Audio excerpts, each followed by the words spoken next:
Welcome back to What Arty Noobs with General Disturbance. This is the GW Panther, the GW Panther Tier 7 German SPG. This one's located on the south spawn of Ruinberg, and it's under the command of Appa561 of OLIMP.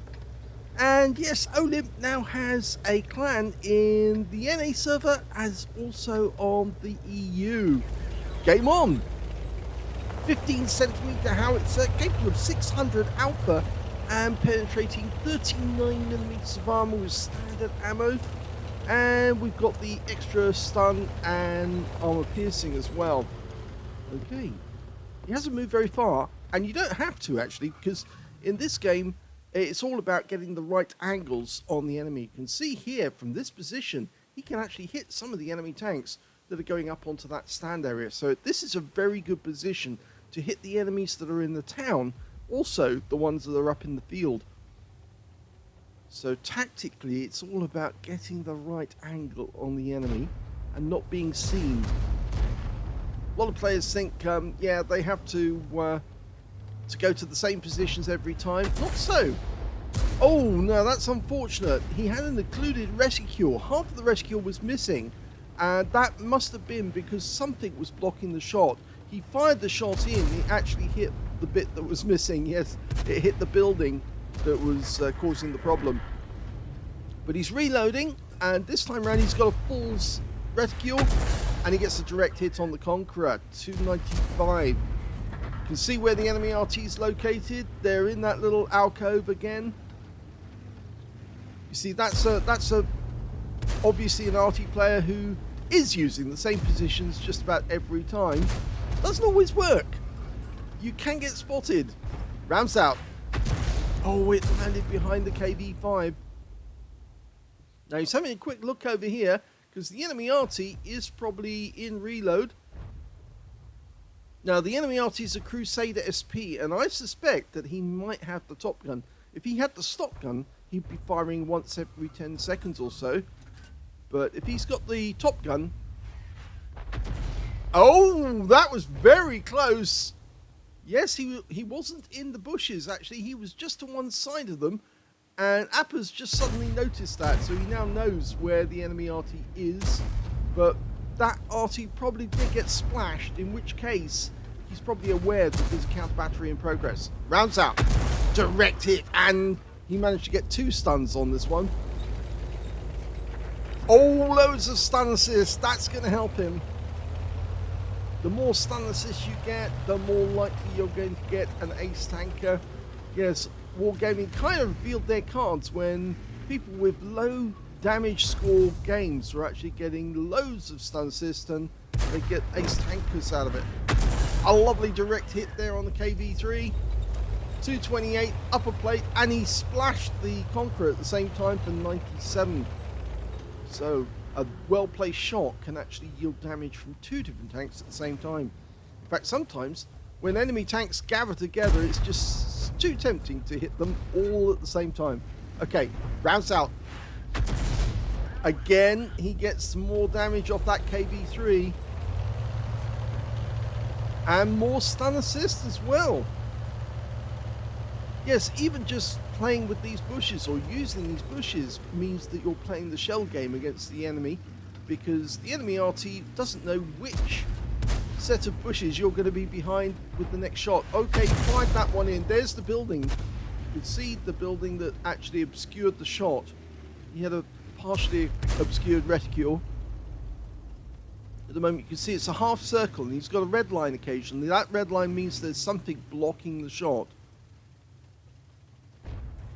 He's changed the angle just slightly to make it different. Now, if he fires in right now, and he does, well, the Conqueror has died, but it was actually, oh, the T-29 died on the enemy team, rather. But it was Conqueror who got him. Can you get this one right? That wreck moves. Something is behind the wreck, pushing it. Fires one in, and it hits the target.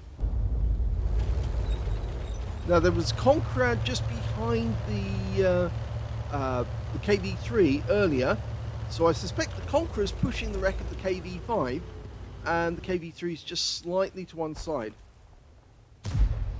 Now he is focusing on this area at the moment.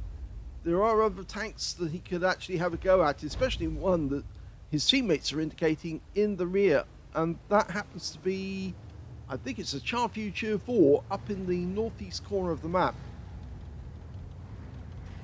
We've lost sight of him temporarily, but he is firing on our teammates. Okay, can he get a shot in this Conqueror? Not at the moment. He's got a very much obscured reticule, which means there's something blocking shot. Can he get a shot in the town centre? He might have to move to change his angle. In fact, I'd say move a long way to the east now to go up into the east corner. We can see the KV-3. He's got a shot. Rounds out. Oh, and the KV-3 dies to the Leopard prototype. In fact, he's not the only one. They lost their object 257 as well. Our Conqueror got him. So it's just the enemy Conqueror in that road at the moment.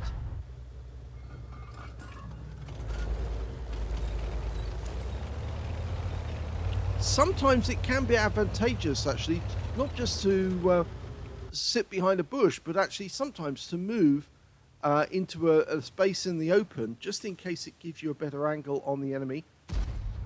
You don't want to remain there too often, though, because if you do, then there's a possibility that you will get spotted and shot at.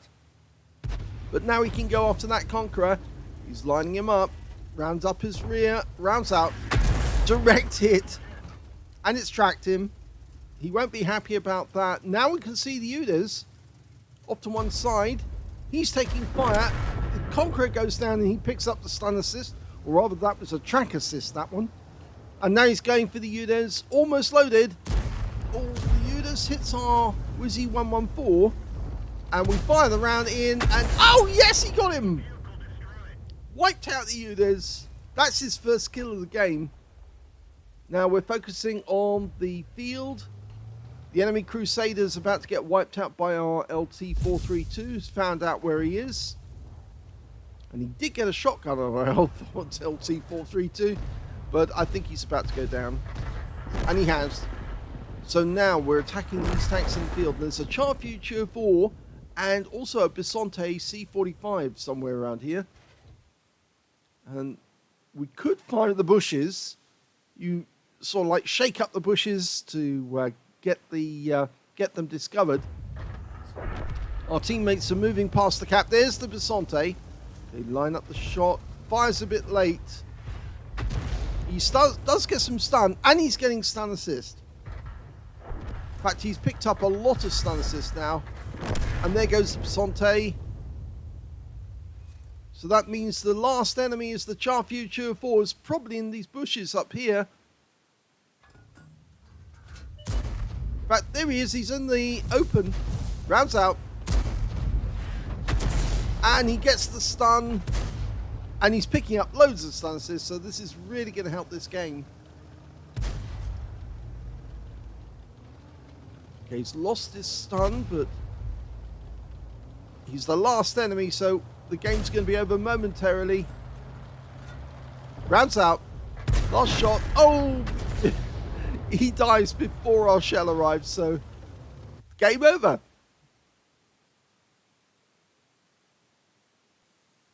Here's the end of battle results, and that was the first ace tanker for Appa561 in the GW Panther. Congratulations. You can see it's the first one because he's got the scrolls underneath. You only get that the first time. So definitely this is his first ace.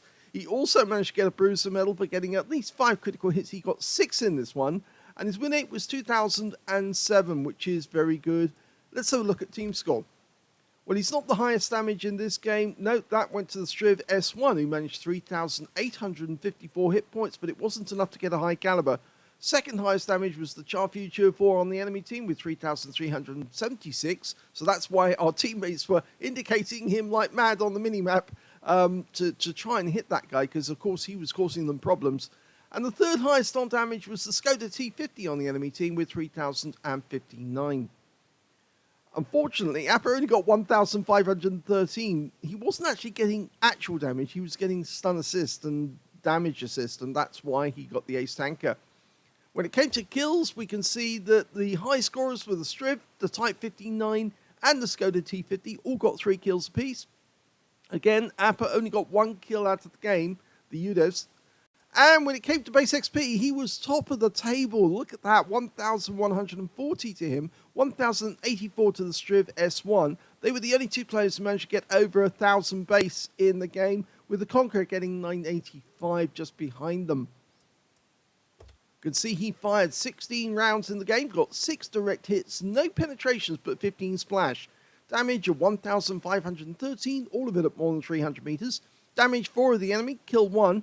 Did 274 hit points of damage assistance, and this is where he got the ace. 2,070 hit points of stun assist off 13 stuns. Yes, definitely an ace performance. When you hit tanks that are inside of your teammates and stun them, then they can go at them, and that's when you earn a lot of XP. Now, he got a profit from the game of 11,861 credits. He got 25 bonds for a mission achievement, and 8,550 XP altogether. So, yes, miracles do happen, he says here. He did do very well. We can see also he didn't actually hit that the Crusader SP. He must have been just outside the blast radius, so the guy carried on playing, even though the shell landed near him.